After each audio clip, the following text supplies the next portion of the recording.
आज का जो टॉपिक है अनुसूची, ठीक है। तो वर्तमान में जो है हमारे संविधान में कितनी अनुसूचियां हैं? 12। ठीक है, कितनी है? 12। बाकी मूल रूप से जो थी वो थी कितनी? 8। बाकी पहली अनुसूची की बात करें तो उसमें 28 राज्य और 8 केंद्र शासित प्रदेशों के बारे में वर्णित किया गया है। दूसरी अनुसूची जो आपके इंपॉर्टेंट पदाधिकारी हैं उनके वेतन से संबंधित अनुसूचियां कौन सी हैं? कौन सी अनुसूची है वो? दूसरी। बाकी तीसरी अनुसूची में क्या है? शपथ, जो आपके चाहे वो संघ के मंत्री हो उनके संबंधित क्या है? शपथ की बात कही गई है।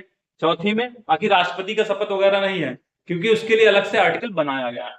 चौथी में राज्यसभा की सीटों का प्रतिनिधित्व, ठीक, कहां पर कितनी सीटें रहेंगी उसके बारे में किसमें वर्णन है? चौथी में। पांचवी, SC/ST क्षेत्रों के प्रशासन एवं शासन का उल्लेख की बात कही गई है, किसमें? पांचवी में।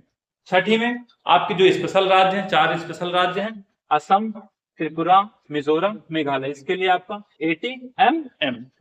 फिर है 7वीं, इसमें आपका शक्तियों की बंटवारे की बात कही और शक्तियों के बंटवारे के अंतर्गत 3 अनुसूचियां बनाई गई, लिस्ट 3 सूची बनी है, संघ सूची, राज्य और समवर्ती। इसमें भी आपके जो है विषय हैं, ठीक है। बाकी 8वीं जो है मूल संविधान में जो 8वीं अनुसूची थी उसमें 14 भाषाएं थी। वर्तमान में जो भाषाएं हैं वो कितनी है? टोटल 22 भाषा है।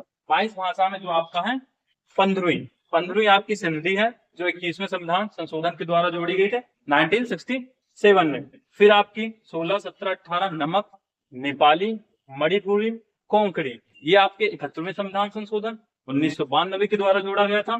ठीक है, आगे जो आपकी 19, 20, 21, 22 जो भाषाएं BDMS, बोडो, डोंगरी, मैथिली, संथाली, ये आपके 92वें संविधान संशोधन 2003 के द्वारा जोड़ी गई है। अब आगे बात करते हैं टोटल मूल संविधान में कितनी अनुसूचियां थी? 8। फिर 9वीं, 10वीं, 11वीं, 12वीं सारी कैसे जोड़ी गई? कॉन्स्टिट्यूशन अमेंडमेंट के द्वारा, संविधान संशोधन के द्वारा।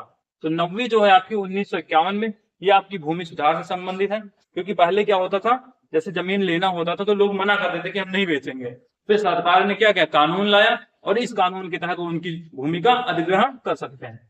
फिर 10वीं अनुसूची 52वें संविधान संशोधन 1985 के द्वारा, ये दल बदल कानून से संबंधित है। जैसा कि आप लोग देखते होंगे कोई नेता वगैरह दूसरी पार्टी में तुरंत शामिल हो जाता था, इससे क्या होता, जो आपकी सरकार थी वो गिर जाती थी, इसलिए इस कानून को लाना आवश्यक समझा गया।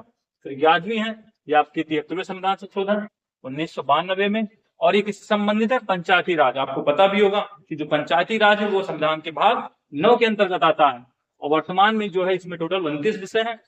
फिर बात करते हैं 12वीं अनुसूची, ये 74वें संविधान संशोधन 1992 के द्वारा जोड़ा गया। इसमें आपका नगर पंचायत से संबंधित है और इसमें 18 विषय हैं।